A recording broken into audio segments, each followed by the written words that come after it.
Dr. Jeffrey Halstead has been Canandaigua's hometown dentist for more than 35 years, offering routine dental care as well as cosmetic dentistry, implants, and dentures by their highly trained and experienced staff. Visit them online at canandaiguadentistry.com or find them on Facebook and Instagram.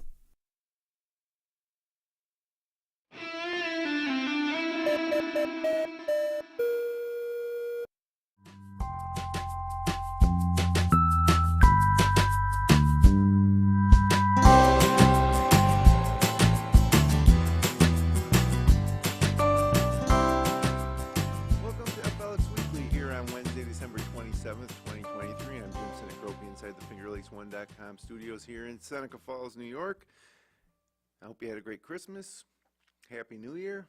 Today we'll be featuring some celebratory wine selections for the non-bubbly drinkers with Cayuga Lake Wine Trail Executive Director Katherine Chase on our final Wine Wednesday of 2023. But first, this episode of FLX Weekly is brought to you by Auburn Auto Group. When it comes to selection and service after the sale, the Auburn Auto Group has been the premier destination for new and used car buyers for close to 40 years. Among the brands offered on Route 5 in Auburn include Chevrolet, GMC, Chrysler, Dodge, Jeep, Ram, Honda, Toyota, and Subaru. Thanks to their wide range of makes and models, you're sure to find your new or used car at Auburn Auto Group. And also, Empower Skin and Scalp Spa. Empower Skin and Scalp Spa on Preemption Road in Geneva is locally owned and operated by New York State licensed esthetician Jessica Lahr, offering hydrofacial treatments, facial treatments, makeup services, dermaplane facials, spray tanning services, and scalp treatments. Call 315-291-9111 or book online at empowerspany.com. Hope you had a great Christmas, Katherine. Welcome back to the studio. We could have used a little snow on Christmas morning. It was actually a little too nice out. It was mild. Like spring, yeah. Yeah, I mean, it really did. Christmas Day was beautiful. It was sunny. And I heard the birds chirping. Yeah, it did feel like winter was over and spring was starting. But I'm cool with it the day after Christmas if we just roll into spring. Yeah. But the kids were like, where's the snow? Because in the movies, all the movies, it snows. So well, we might have to move to Canada. Well, you can go outside and be on the trampoline at least. So. Yeah, no, it does make things easier, you know, getting things inside and outside without worrying about slipping on ice or getting freezing cold. It was beautiful, and now we have a little bit of rain, but nothing too wintry is in the forecast, so maybe spring has sprung. Yeah, or we're just going to be surprised with one of those late March blizzards again. I think we'll have a little bit of winter. The first day of winter was actually just December 21st, so we're not even a week into winter yet. But definitely, I don't know if it's climate change or what, but things have been milder around here. Can't complain too much, though. Yep. Only Christmas morning. So Christmas is over, and now focus turns to your New Year's celebrations. And again, it's kind of strange having Christmas was on a Monday, New Year's Day will be on a Monday, New Year's Eve weird. on a Sunday. It's kind of hard to get your bearings. Felt like 2 Sundays. Yeah, back to back. Yeah, it was hard to know what day it was. Yep. So people are planning parties or whatever you have planned, maybe just staying at home and having a few drinks on New Year's Eve, but not everybody likes the champagne and bubbly, and I'm one of those guys. I remembered that. I don't mind sipping on champagne, but I'm not one to like drink 1 or 2 bottles of champagne or bubbly sparkling wine. So there are options on New Year's Eve. Yeah, so I kind of wanted to tailor this one to your preferences, because there are, shockingly, other people I'm sure that don't like bubbly wines. I love almost any bubbly wine, but, you know, I'm sure you're not alone. So I looked for wines that had a similar mouthfeel to the bubblies without that effervescence. Okay. So the first one up is going to be one of your favorites. It is Swedish Hill Blue Water's Pinot Noir. It is fruit-driven. There's added complexity from aging in French oak barrels. It has that high acidity that'll give you that mouthfeel like bubbles would. And it's super versatile with foods. Salmon, tuna steaks, beef stir-fry, dark chocolate truffles. You could pretty much pair it with anything at your party. 2017 vintage too. Yep. Blue Water's Pinot Noir. Yep. Okay. Yeah. Give it a try. So yeah, like I said, it's fruit driven. It was aged in French oak barrels. I'll let you do your little swirls. Oh, that is a delicious Pinot Noir, and it would go good with anything. He's basically being served Yeah. on New Year's Eve. I think it could stand up to a nice steak. I think it would go great with seafood, Yep. shrimp cocktail. That is good. Yeah, really good. It's dry. It's a little drier than some of the other Pinot Noirs. So a Pinot is one that you can age too. So this is a 2017 Yep. vintage, which was a great vintage for the Finger Lakes. It's one of your favorites. You talk about it all the time. And so the Pinot Noir I brought on last month, if you remember the 680 Cellars, that was meant to be drank young. It was not meant to age, and it will not age well for whatever winemaking chemistry reasons. But this one's 6 years old. Yeah, and it is delicious. Yeah. Drinking well now is what they say on the wine blogs I read or whatever. But, yeah, no, this is a fantastic Pinot Noir. And another thing I saw a lot of online, Reddit has several wine boards, Yeah. but people posted their Christmas Day or Christmas Eve wine, offerings, and they would stack up the bottles. And I saw some Finger Lakes wines in there, which was cool because these weren't local people. Yeah, all over. And then there was the guys that they didn't have a wine on their list that was less than like 20 years old. But so there's all sorts of different things, and it was cool. And there were some Finger Lakes Rieslings and Pinot Noir, Good. which and Cab Franc. I saw a few. Yeah, those two reds, as many have said that I brought on, are really starting to, they're learning how to work with them and to grow them and to make them. So those are starting to rise up with the Rieslings of Finger Lakes. Yeah, I would say 2023 might be the year that Finger Lakes Reds started to finally get some proper recognition worldwide. Oh, absolutely.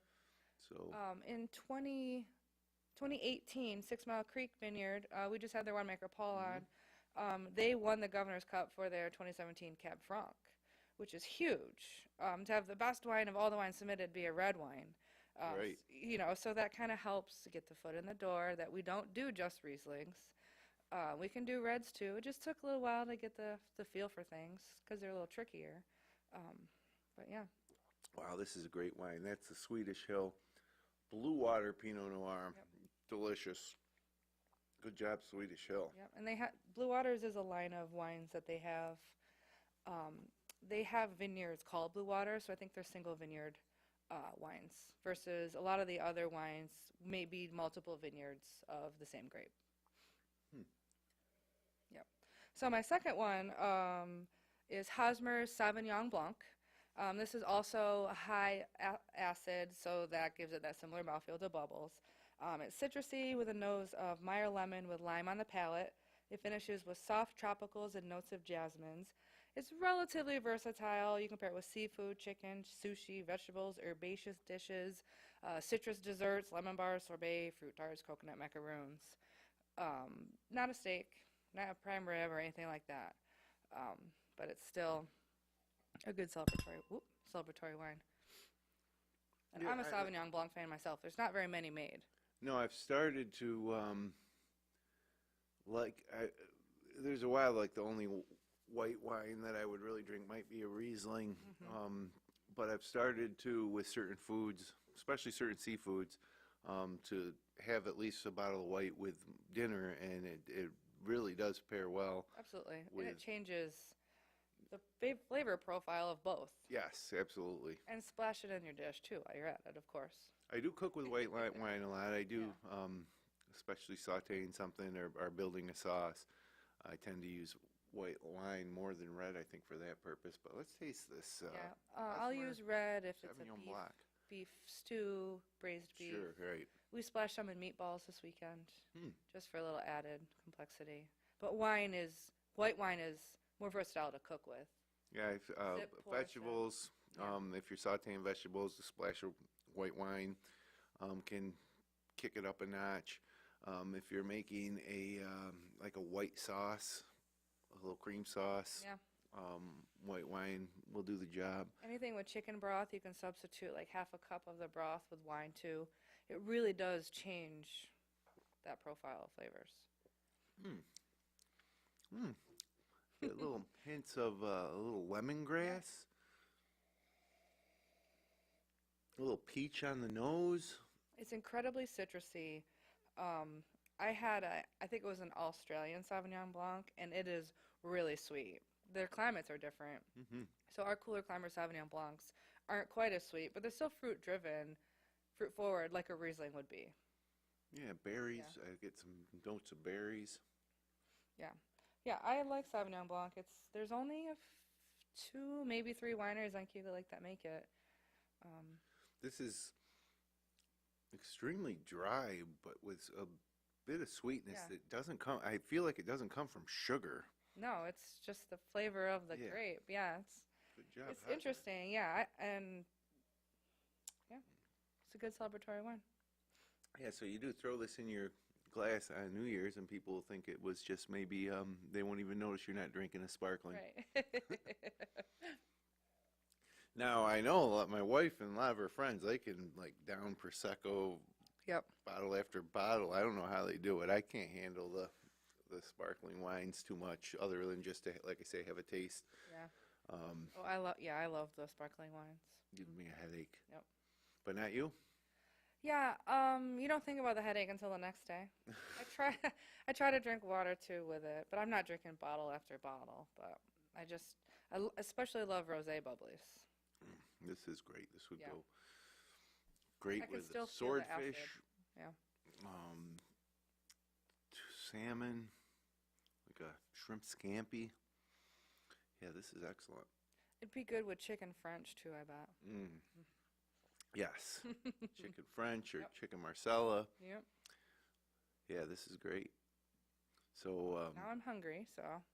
a couple of tips, but generally, the Pinot that we tried from Swedish Hill are a little lighter on New Year's Eve than like a Cab Sauv or a Merlot. Absolutely. So I think that's why they do make a good substitute for the bubbly, because they're It's not going to weigh you down. yeah, excellent. Yep. Very good. Yeah, so there you have it. Now, most of the wineries are kind of closed down for New Year's Eve and New Year's Day. There's nothing much going on. So all of our members are closed for New Year's Day. Most are open shortened hours for New Year's Eve. And you can find that on our social media. I put together a little JPEG or whatever that'll show who you can still visit to get your last minute bubbly or non-bubbly wines for the holiday parties. And then following the holiday, they're pretty much back to normal winter hours. Pretty much. Some will reduce. It's January. It's the lightest traffic month just because weather is a crapshoot. Well, usually it is. But yeah, it's pretty much business as usual. What is any predictions for 2024? Like, what's going on the Wine Trails 2024? I mean, you have your reoccurring events. Yep. Those are all going to be fire off as usual based on the time of the year. Yeah, we already have tickets for sale for our Valentine's Sweet Treat for Your Sweetheart event. We're doing it a little early this year. It's February 3rd. So you can celebrate early. We didn't want to conflict with the Super Bowl weekend either. Smart. So that's already for sale. Bacon is after that in March. That'll be shortly after Wine and Herb. And then also the holiday event there in November, December. It's hard to predict. I feel like these years just get crazier and crazier. Yeah, and year to year we generally grow at another distillery, brewery, or a winery. Do you see that continuing into the next couple of years? Or are we finally kind of reached saturation? I don't know. I felt we already reached saturation, kind of, but there's new ones being built all the time. So some were growing privately and then decided to, go public. Yeah, it's really been a phenomenon if you lived here for over 20 years. Yeah. The stuff that's happened in the last 20 years has been hard to imagine. But there's a demand, I think, and there's certainly for travelers. I just don't understand. So you get a lot of day trippers, that might drive from 2 to 3 hours away maybe for the day. You just can't even come close to hitting it all. No. There's over 130 wineries in the Finger Lakes, and I don't know the number for breweries, distilleries, but that's just wineries alone. Yeah. It's really, you got to come back repeatedly.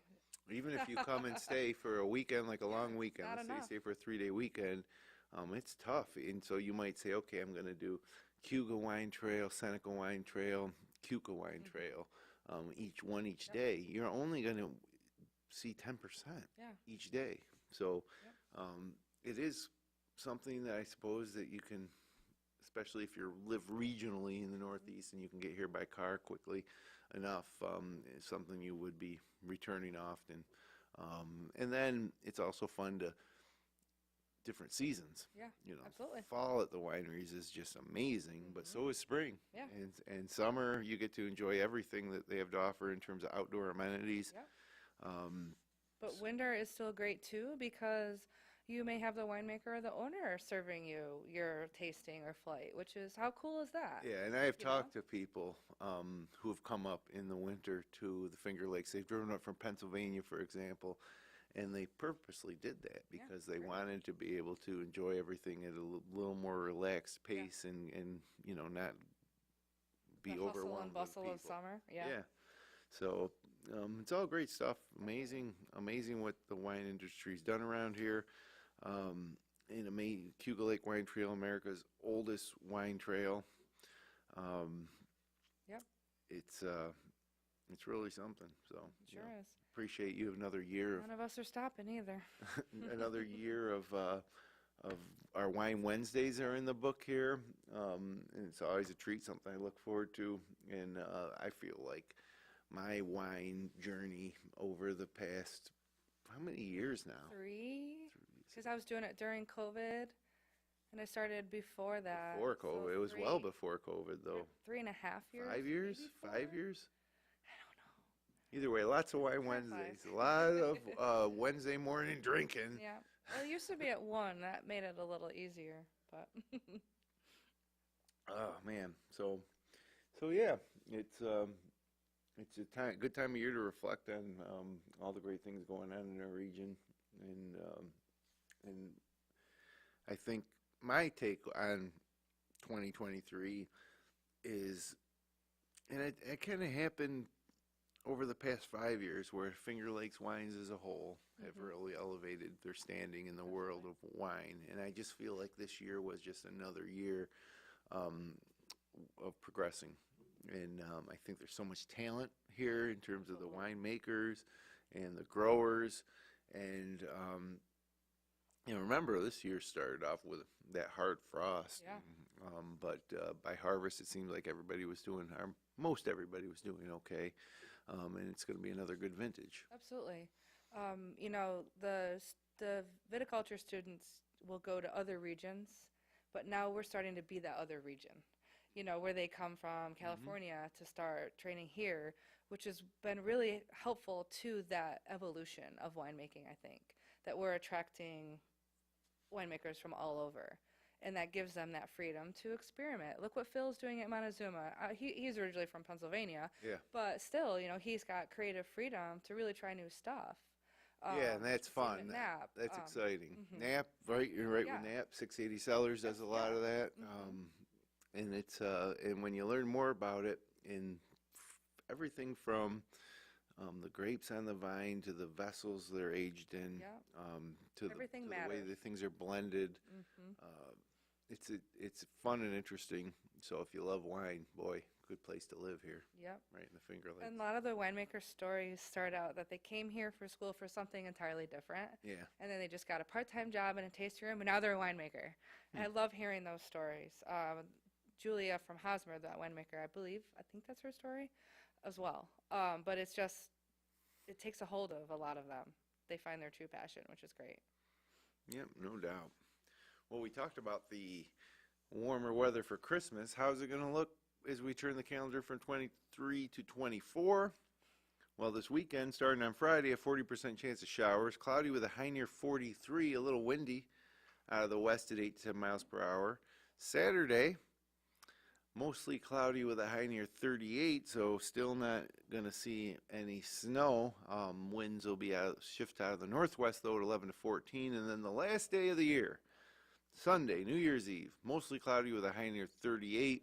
Heading into the evening on New Year's Eve, you can expect a chance of rain and snow showers before 10 p.m. Then, if there is any precipitation in the air after 10, it should convert to snow. Just a 30% chance of snow, but we might see some flakes in the air with a low of around 30. And then the first day of the new year, New Year's Day on Monday, mostly cloudy with a high near 35. So daytime highs throughout the last week of the year here and weekend, staying above freezing for the most part. Maybe overnight it'll dip down, but definitely starting on the unseasonably warm side, but we'll see what January brings. I feel bad for the ski slope owners. It's really got to be tough. I mean, it hasn't even been cold enough for them to make snow. Oh, really? Wow. Hopefully for all you winter lovers, we do get a little bit of a turn here soon. I don't mind the seasons changing. A couple snow days is nice. Yeah. Don't want to spend all winter shoveling, but I can get out there for a couple times. A nice, good snowstorm. There is nothing like it. It's so cozy. It really, truly is. Yeah. And you know it's coming, so you go to the store, you get all the food you need for a couple days, and then you just hibernate as the beautiful snow falls and you're staying inside cooking and eating. Yeah, it is nice. No, it is. It'll happen. It'll happen, right? at least once. I mean. Hopefully. Maybe. We'll see. But anyways, Happy New Year, Katherine. You too. Will you be at the Gould for the ball drop? Are they doing the ball drop again? They are. Okay, we should have been on top of that. I gotta look into that and get some information out on Finger Lakes 1. Yeah. Pretty cool tradition. And it's gonna be nice weather. Yeah, that is the thing. If for something like that, like I said, New Year's Eve, just a 30% chance of precipitation, but you're talking about a low of 30, so it's tolerable. Won't need to bundle up too much, and come down to downtown Seneca Falls, ring in the new year, with the ball drop at the Gould Hotel. So anyway, that does it for FLX Weekly for 2023. That does it for Wine Wednesday for 2023. We'll be back next week for our first episode of 2024. Thanks for joining us. If you enjoyed the show, click like, share, and subscribe. We'll be back again in 2024. Until then, Happy New Year. Have a great final weekend of 2023 here in the